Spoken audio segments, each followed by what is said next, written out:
Oh, hello, welcome one and all again back to Dragon Age Vidcastiness, and we're going to give you here a summary basically of 2 sessions because we're going over. This is a meanwhile, elsewhere in the world, what's Blitzal up to? Well, I'll tell you what Blitzal's up to.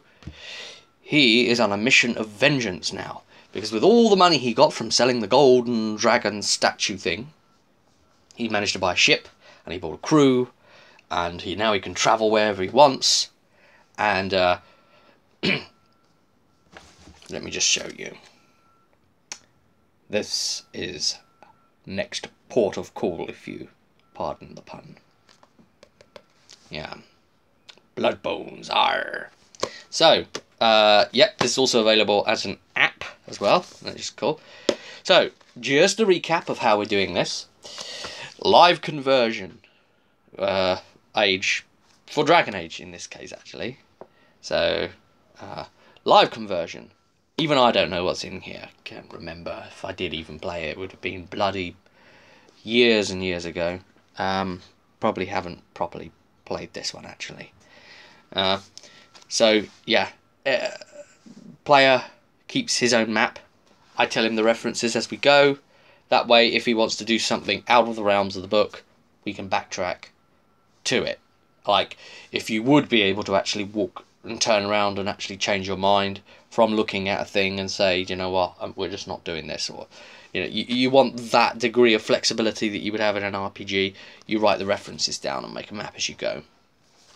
So with that in mind, I'm running it as a live conversion, and it's kind of a crazy scary thing to do, but I can make it work. So yeah, why not? This book's pretty cool, actually, because what it does is it uses time as well. So whenever you like do whatever things, it says add 1 or 2 or however many hours to your time spent thing, right? So you've got that, and then by a certain point, it's gonna like decide on how much time you've spent based on like the context of where things are at when you arrive at a later point, and it also gets you to write down these code words, and then it asks you, do you have such and such code word written down later on sort of in the book, or do you have any of these code words written down? And if you have like any of them or one of them or whichever, it changes the context again.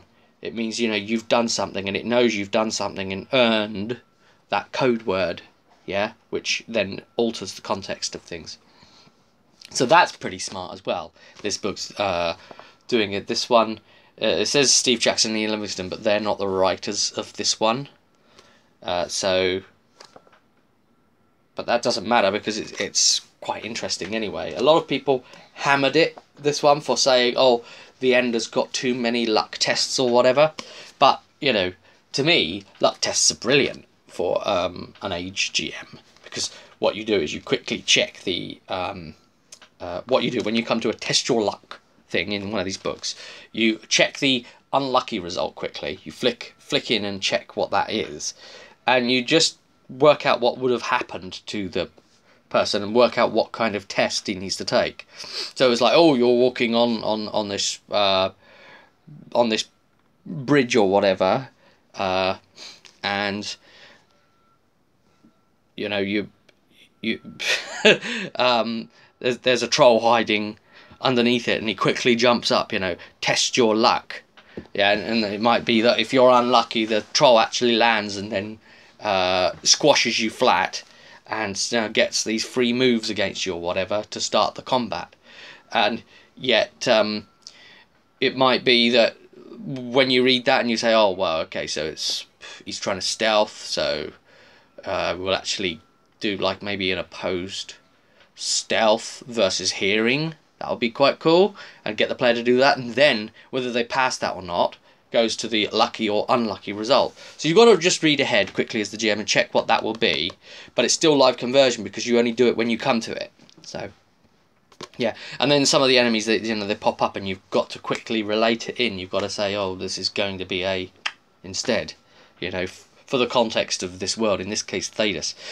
Right, so what's happening here? What's Blitzal up to meanwhile while the party are over in the Sanguinary Rose Monastery? Well, let's push on with that then a little bit.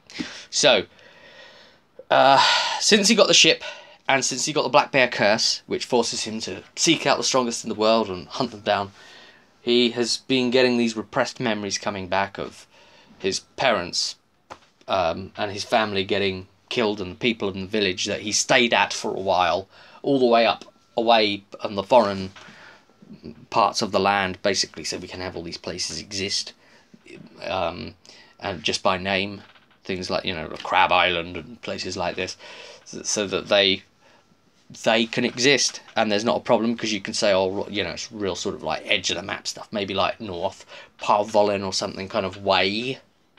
They're sort of like just off the map kind of lands, that type of thing.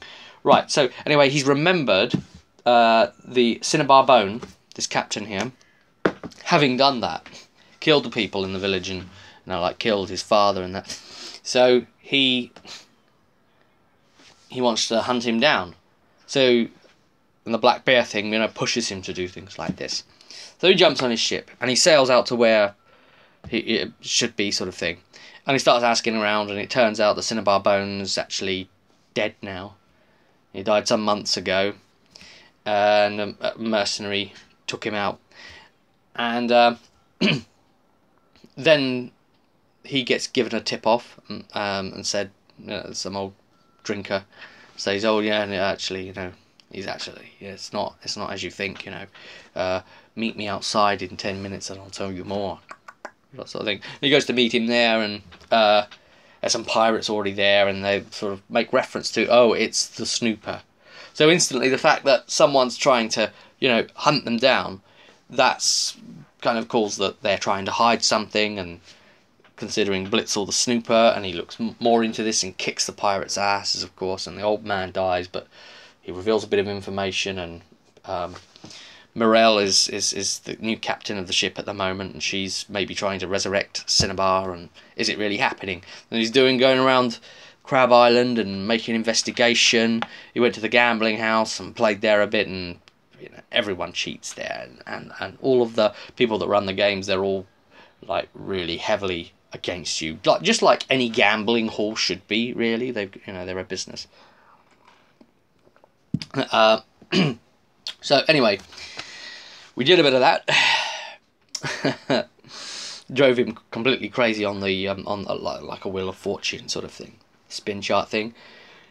Laurie, when he gets his teeth into like a challenge like that, boy's got like gambling habit tendencies. I tell you, he was like, betting again, damn it, betting again, damn it, betting again.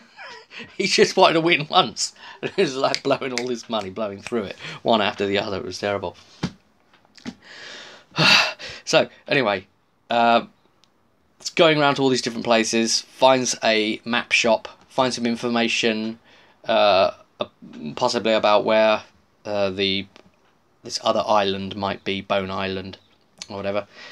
And he's been looking into where the hidden base might be as well.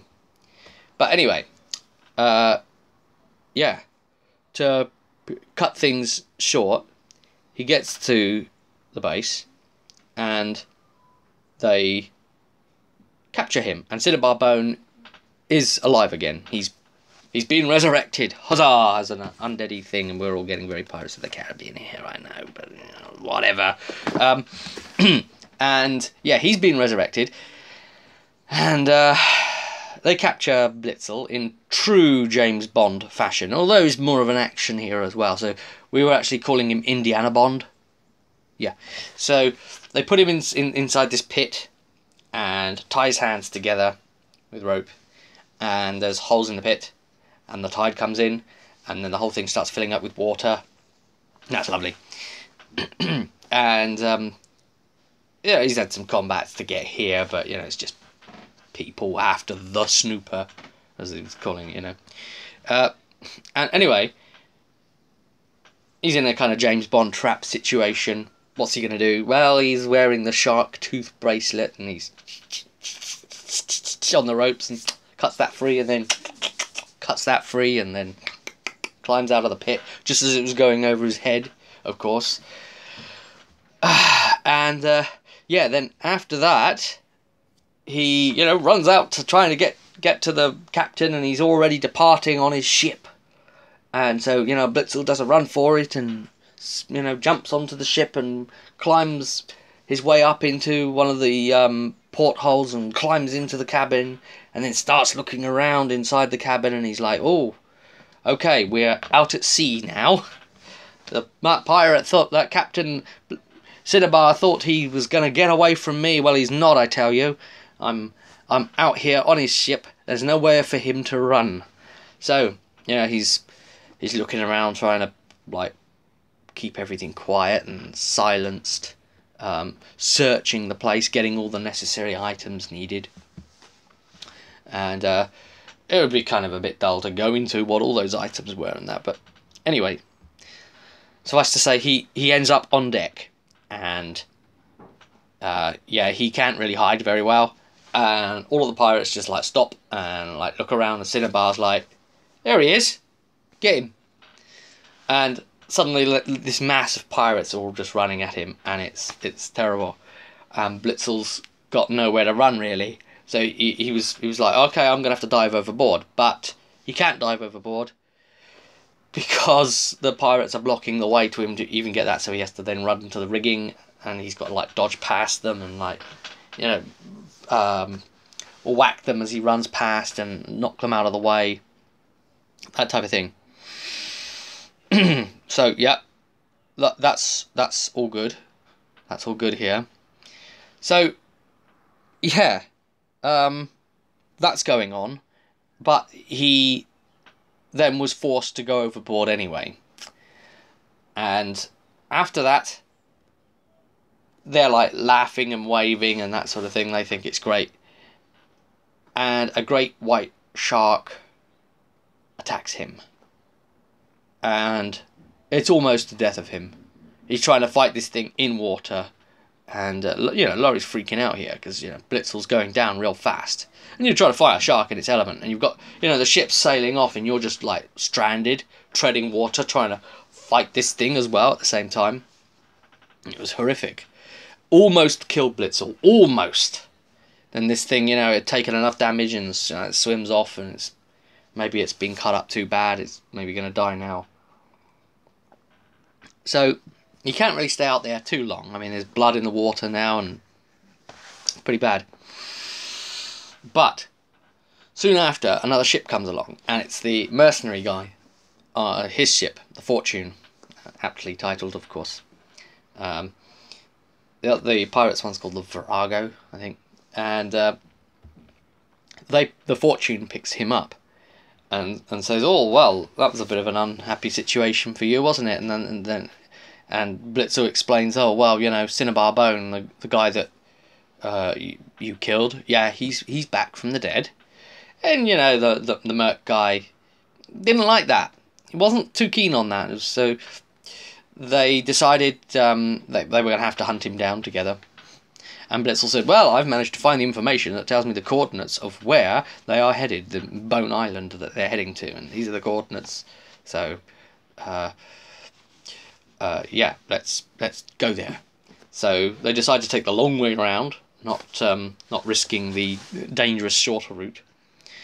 But it turns out that the long route is also very dangerous, because they come upon, well, it's a Leviathan. It's a huge sea beast that rears up and pretty much swallows the ship whole. So there's that. Crushes it to pieces, turns the ship into a wreck, and Blitzal's in the water. And then some of the ship strikes him and he falls unconscious, and he's just swished around in chaos and everything's blacked out, and oh my gosh. And then, just like any true hero, he comes to on the beach. He's been washed up with all the other stuff, and he's looking around for survivors, and he can't seem to find any survivors, and he's trying to find supplies. But there's, like, this man-beast thing also looking for supplies, and Blitzal's friendly with it and gives it some food, and it talks to him in a kind of, like, broken language kind of way, and keeps referring to the master. the master, give him special potions and that. Yeah, oh yeah, he let him have some rum or whatever, and he said, yeah, reminded him of the special potions. Showed him where the master's den was, showed him where his den is. So he took him there through this jungle, showed him that there are some potions and some nice things there, so that was all good. And yeah, he had to choose one of the potions, so he chose the luck type one, which in this case gave him a dragon point, which we've been homebrewing. It's like you gain 1 for every level you are. You only gain them back when you roll 118, and they let you, each one lets you re-roll 1 roll, basically. And every time you level, obviously you gain 1. And of course, they run out quicker than you can use them, so you have to decide when to actually use them.